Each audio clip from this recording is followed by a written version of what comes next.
বলছেন ওদের প্রতি আমাদের আস্থা নেই, তাই তাদের ব্যাপারটাকে গুরুত্ব দিয়েছি।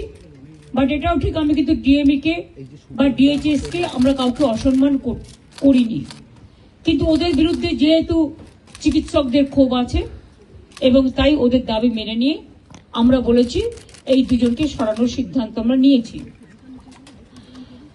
3 নম্বর হচ্ছে ওদের যেটা ডিমান্ড ছিল 4 নম্বর, 3টের মধ্যে 2টো করলাম। আর 4 নম্বর ডিমান্ড যেটা ছিল সিপি বিনীত গোয়েলকে সরিয়ে দেওয়ার জন্য। বিনীত গোয়েল ওদের কাছে নাকি আগেই স্বীকার করেছিল, যেটা ওরা মিটিংয়ে বললেন, যে আমি পদত্যাগ করতে চাই, কারণ আমার মনে হচ্ছে তোমরা যখন আমার প্রতি আস্থা রাখতে পারছো না, তোমাদেরও যেমন পরিবার পরিজন আছে আমারও আছে, এটা ওরা আমাকে মিটিংয়ে বলল। এবং বলার পরে আমরা কথা বলেই নিজেদের মধ্যে সিদ্ধান্ত নিয়েছি আগামীকাল 4টের পর আমরা কলকাতা পুলিশ এ বদল আনব এবং নতুন সিপিকে দায়িত্বভার বিনীত দেবেন যতক্ষণ পর্যন্ত কোর্ট কেসটা কাল কমপ্লিট না হচ্ছে। 4টের পর আমরা টাইম দিয়েছি। সেক্ষেত্রে নতুন সিপি এবং আরো কিছু পুলিশের রদবদল হবে, সেটা চিফ সেক্রেটারি কালকে নোটিফাইড করে দেবেন আফটার 4 o'clock।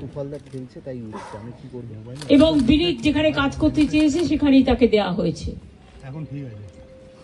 আমরা এটাও বলেছি, দেখো পুলিশ আমাদের ফোর্স এবং তারা সারাক্ষণ কাজ করেন,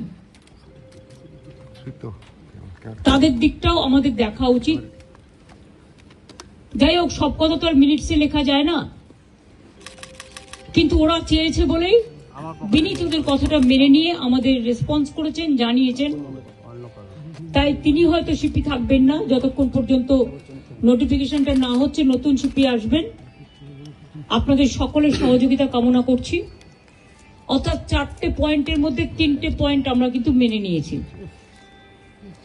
চতুর্থত আমরা নিজেদের থেকেই, যেহেতু ওই দিন সিপি পৌঁছাবার আগে নর্থের ডিসি পৌঁছেছিলেন আগে এবং 14 তারিখে ঘটনাটা ঘটেছিল এবং ওরা অভিযোগ করেছিল, যার জন্য নর্থের ডিসিকেও সরিয়ে দেওয়ার সিদ্ধান্ত হয়েছে।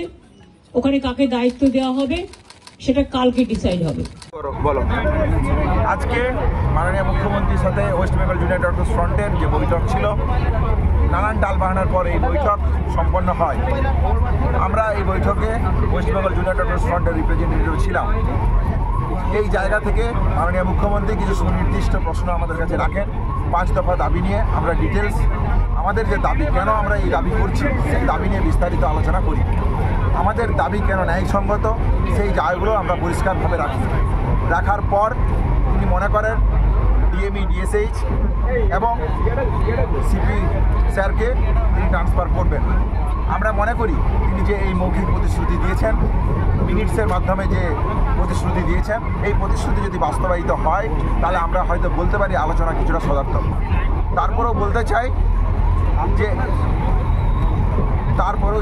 চাই যেটা সেটা হচ্ছে প্রিন্সিপাল সেক্রেটারি আমাদের যে জায়গা ছিল, যে তাকে তার বিরুদ্ধে অ্যাকশন নিতে হবে, ট্রান্সফারের জায়গা করতে হবে এবং ডিসি সেন্ট্রালের যে পয়েন্ট ছিল আমাদের, সেই জায়গাটাতে এখনও কোনো ফলপ্রসূ সম্পন্ন আলোচনা আমরা পাইনি, ফলপ্রসূ আশা আমরা পাইনি।